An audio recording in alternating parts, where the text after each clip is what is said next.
Hi everyone, good morning. ನಾನಿವತ್ತು ನನ್ನ family ಜೊತೆ ಗೌಡ್ಗೆರೆ ಚಾಮುಂಡೇಶ್ವರಿ ಟೆಂಪಲ್ಲಿಗೆ ಹೋಗ್ತಾ ಇದ್ದೀನಿ.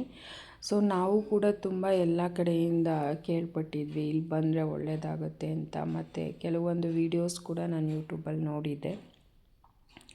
ಮತ್ತು ನನ್ನ ರಿಲೇಟಿವ್ಸು ಎಲ್ಲ ಇಲ್ಲಿ ವಿಸಿಟ್ ಮಾಡಿರೋದ್ರಿಂದ ಅಮ್ಮನ ಬಗ್ಗೆ ತುಂಬ ನಾನು ಒಳ್ಳೆಯದಾಗುತ್ತೆ ಅನ್ನೋ ಒಪಿನಿಯನ್ ಎಲ್ಲರ ಬಾಯಲ್ಲೂ ಕೇಳಿದ್ವಿ. ಸೊ ಹಂಗಾಗಿ ನಾವು ಕೂಡ ಇಲ್ಲಿ ವೀಕೆಂಡ್ ಆಗಿರೋದ್ರಿಂದ ದೇವಸ್ಥಾನಕ್ಕೆ ಹೋಗಿ ಬರೋಣ, ಚಾಮುಂಡೇಶ್ವರಿ ದೇವಸ್ಥಾನಕ್ಕೆ ಅಂತ ನಾನು, ನಮ್ಮ ಆಂಟಿ, ಅಮ್ಮ ಮತ್ತು ನನ್ನ ಸಿಸ್ಟರಿಂದ ನನ್ನ ಬ್ರದರ್ ಜೊತೆ ಗೌಡ್ಗೆರೆ ದೇವಸ್ಥಾನಕ್ಕೆ ಹೋಗ್ತಾ ಇದ್ದೀವಿ. ಸೊ ನೀವೇ ನೋಡ್ತಿರ್ಬೋದು, ಇನ್ನು ಕೆಲವೇ ಒಂದು 2 ಮಿನಿಟ್ಸಲ್ಲಿ ದೇವಸ್ಥಾನ ರೀಚ್ ಆಗ್ತೀವಿ. ಸೊ ದೇವಸ್ಥಾನಕ್ಕೆ ಹೋಗೋ ರೋಡ್ ಇನ್ನೂ ಸಿಮೆಂಟ್ ರೋಡ್ ಆಗಲಿ ಅಥವಾ ಟಾರ್ ರೋಡ್ ಆಗಲಿ ಆಗಿಲ್ಲ. ಇವಾಗ ಎಲ್ಲ ಇಂಪ್ರೂವ್ ಆಗ್ತಾ ಇದೆ. ಚಾಮುಂಡೇಶ್ವರಿ ದೇವಸ್ಥಾನಕ್ಕೆ ಇನ್ನೇನು ಬಂದೇ ಬಿಟ್ವಿ. ಇಲ್ಲಿ ಬಂದವರು ಎಲ್ಲರೂ ಹೇಳ್ತಿದ್ದಾರೆ, ಅವರು ರಿಯಲ್ ಎಕ್ಸ್ಪೀರಿಯೆನ್ಸ್ ಅವ್ರ ಅನುಭವದ ಮೇಲೆ ಎಲ್ಲರೂ ಹೇಳ್ತಿದ್ದಾರೆ ಇಲ್ಲಿಗೆ ಬಂದ ಮೇಲೆ ತುಂಬ ಒಳ್ಳೆಯದಾಗಿದೆ, ಯಾರ್ಯಾರಿಗೆ ಏನೆಲ್ಲ ಸಮಸ್ಯೆಗಳಿದೆ ಅದೆಲ್ಲ ಅಮ್ಮ ನಿವಾರಣೆ ಮಾಡಿದ್ದಾರೆ ಅಂತ. ಸೊ ನಾವು ಕೂಡ ಇಲ್ಲಿ ಹೋಗ್ತಾ ಇದ್ದೀವಿ. ಇನ್ನೇನು ಕೆಲವೇ ಕ್ಷಣಗಳಲ್ಲಿ ಅಮ್ಮನ ದರ್ಶನ ನಮಗೆ ಕೂಡ ಆಗತ್ತೆ. ಇಲ್ಲಿ ತುಂಬ ಸೇವೆಗಳಿದೆ. ಉಪ್ಪಿನ ಸೇವೆ ಅಂತಲೂ ಇದೆ. ಉಪ್ಪಿನ ಸೇವೆ ಹೇಗೆ ಅಂದರೆ, ನಿಮ್ಮ ಕಷ್ಟಗಳು ಏನೇನಿರುತ್ತೆ ಅದು ಅಮ್ಮನ ಹತ್ರ ಪ್ರಾರ್ಥಿಸ್ಕೊಂಡು ನೀವು ಉಪ್ಪನ್ನು ಸುರಿದ್ರೆ ಉಪ್ಪು ಹೇಗೆ ಕರಗ್ತಾ ಇರುತ್ತೆ ಹಾಗೆ ನಿಮ್ಮ ಕಷ್ಟಗಳು ಕರಗ್ತಾ ಇರುತ್ತೆ ಅಂತ ಎಲ್ಲರೂ ನಂಬಿಕೆ.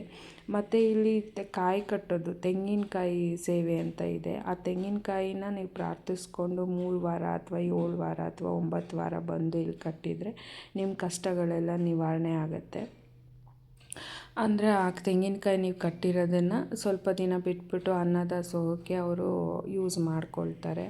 ಸೊ ನಾವಿನ್ನೇನು ಬಂದೇ ಬಿಟ್ವಿ ದೇವಸ್ಥಾನಕ್ಕೆ. ನಾವು ಕೂಡ ಅಲ್ಲಿ ತೆಂಗಿನಕಾಯಿ ಸೇವೆದು ಟಿಕೆಟ್ ತೊಗೊಂಡು ಆ ತೆಂಗಿನಕಾಯಿ ತೊಗೊಂಡ್ಮೇಲೆ ನೀವು ಅಲ್ಲಿ ಮೇಲ್ಗಡೆ ಅಮ್ಮ ಇರೋ ಸ್ಟ್ಯಾಚು ಹತ್ರ ಹೋಗ್ಬಿಟ್ಟು, ವಿಗ್ರಹದ ಹತ್ರ ಅದನ್ನ ಇಟ್ಬಿಟ್ಟು ಪೂಜೆ ಮಾಡಿಸ್ಬಿಟ್ಟು ಅಲ್ಲಿಂದ ಬಂದು ಕಟ್ಟಬೇಕು. ಇಲ್ಲಿ ಈ ದೇವ್ರ ಹತ್ರ ಇಲ್ಲಿ ಕಾಯಿನನ್ನು ಅವರು ಅಂಟಿಸ್ತಾರೆ. ಆ ಕಾಯಿನ್ನ ನೀವೇನಾದ್ರು ಪ್ರಾರ್ಥಿಸ್ಕೊಂಡು ಅಂಟಿಸಿದ್ರೆ ಅದು ಸ್ಟಿಕ್-ಆನ್ ಆದರೆ ದೇವ್ರ ಮೇಲೆ, ಸೊ ನಿಮ್ಮ ಆಸೆಗಳು ಏನೇನಿದೆ ಅದೆಲ್ಲ ಪೂರೈಸುತ್ತೆ ಅಂತ. ಇಲ್ಲ ಅಂದರೆ ಕೆಳಗಡೆ ಬಿದ್ದರೆ ಆಗಲ್ಲ ಅಂತ ಜನರ ನಂಬಿಕೆ. ಇಲ್ಲಿ ನೋಡ್ತಿರ್ಬೋದು, ನಾನು ಉಪ್ಪಿನ ಸೇವೆ ಬಗ್ಗೆ ಹೇಳಿದ್ನಲ್ಲ, ಎಲ್ಲರೂ ಪ್ರಾರ್ಥಿಸ್ಕೊಂಡು ಉಪ್ಪನ್ನ ಸುರಿತಿದ್ದಾರೆ. ಆ ಉಪ್ಪು ಕರಗ್ತಾ ನಿಮ್ಮ ಕಷ್ಟಗಳೆಲ್ಲ ತೀರುತ್ತೆ ಅನ್ನೋದು.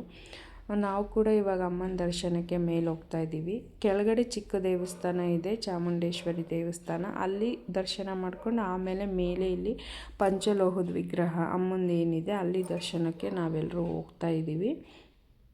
ಅಲ್ಲಿ ಹೋಗಿ ಅಮ್ಮನ ದರ್ಶನ ಪಡ್ಕೊಂಡು ನಾವೇನು ಕಾಯಿ ತೊಗೊಂಡಿದ್ವಿ ಅದನ್ನು ಪ್ರಾರ್ಥಿಸ್ಬಿಟ್ಟು ಪೂಜೆ ಮಾಡಿಸಿದ್ವಿ. ಆಮೇಲೆ ಹೋಗ್ಬಿಟ್ಟು ಅಲ್ಲಿ ಬಸವಣ್ಣ ಹತ್ರ ಕಟ್ಟಬೇಕು ಆ ಕಾಯಿನ. ಈಗ ನಾವು ಪೂಜೆ ಮಾಡಿಸ್ಕೊಂಡು ಕೆಳಗಡೆ ಇಳಿದ್ವಿ. ಸೊ ಇವಾಗ ನೀವು ನೋಡ್ತಿರ್ಬೋದು, ಇಲ್ಲಿ ಬಸವಣ್ಣ ಗುಡಿ ಇದೆ. ಇಲ್ಲಿ 7 ಪ್ರದಕ್ಷಿಣೆ ಮಾಡಿ ಆ ಕಾಯಿನ ಇಟ್ಕೊಂಡು ನಾವು ಅದನ್ನು ಪ್ರಾರ್ಥಿಸ್ಕೊಂಡು ನಮ್ಮ ಸಂಕಲ್ಪ ಏನಿದೆ ಮಾಡಿಕೊಂಡು ಕಟ್ಟಬೇಕು. ಅದಾದಮೇಲೆ ಇಲ್ಲಿ ತಾಯ್ತ ಕೂಡ ಕಟ್ಟಿಸ್ಕೊಂಡ್ವಿ. ಇಲ್ಲಿ ಪ್ರತಿನಿತ್ಯ ಅನ್ನದಾಸೋಹ ಇರುತ್ತೆ. ನಾವು ಕೂಡ ಇಲ್ಲಿ ಊಟ ಮಾಡಿದ್ವಿ. ಊಟ ತುಂಬ ಚೆನ್ನಾಗಿತ್ತು. ಆಮೇಲೆ ಇಲ್ಲಿಂದ ಊಟ ಮಾಡ್ಕೊಂಡು ನಾವು ಊರಿಗೆ ರಿಟರ್ನ್ ಹೊರಟ್ವಿ. ನೀವು ಕೂಡ ಇಲ್ಲಿ ಬನ್ನಿ, ಎಲ್ಲರೂ ಒಂದು ನಂಬಿಕೆಯಿಂದ ಬನ್ನಿ. ಅಮ್ಮನ ಹತ್ರ ನಿಮ್ಮ ಕಷ್ಟಗಳನ್ನ ಹೇಳ್ಕೊಳ್ಳಿ, ಖಂಡಿತ ನಿವಾರಣೆ ಆಗುತ್ತೆ. ಆ ನಂಬಿಕೆನೇ ಒಂದು ನಿಮಗೆ ಶಕ್ತಿ. Thank you.